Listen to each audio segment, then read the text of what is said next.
Secret screening number 16 at Cineworld, and I got to see a film I really didn't expect to show. Urchin, which is the directorial debut of Harris Dickinson, and a film that I have since discovered opened at the Cannes Film Festival earlier this year, has had some critical acclaim and has a pretty high rating on Rotten Tomatoes. But this really isn't going to be a film for many an audience, I think.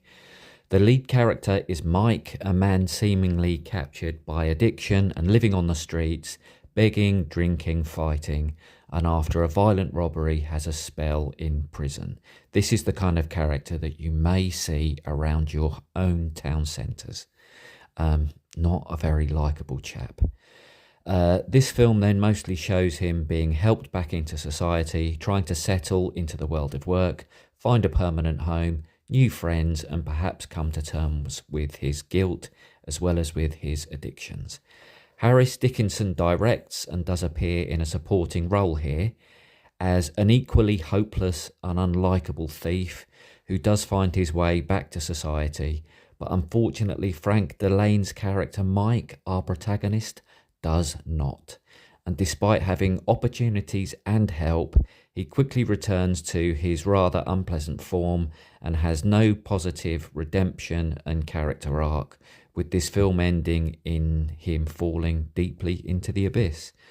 Some of the themes and scenes I think are best described as unclear, and I'm not sure its societal commentary will really find an audience when it's quite hard to sympathise with or show much empathy for a character who starts the film unlikable and in honesty ends it in pretty much the same way.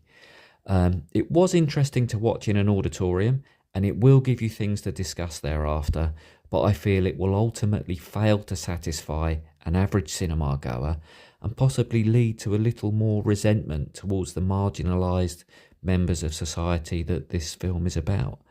And I'm not quite sure that's what the intent was, or even what it should be.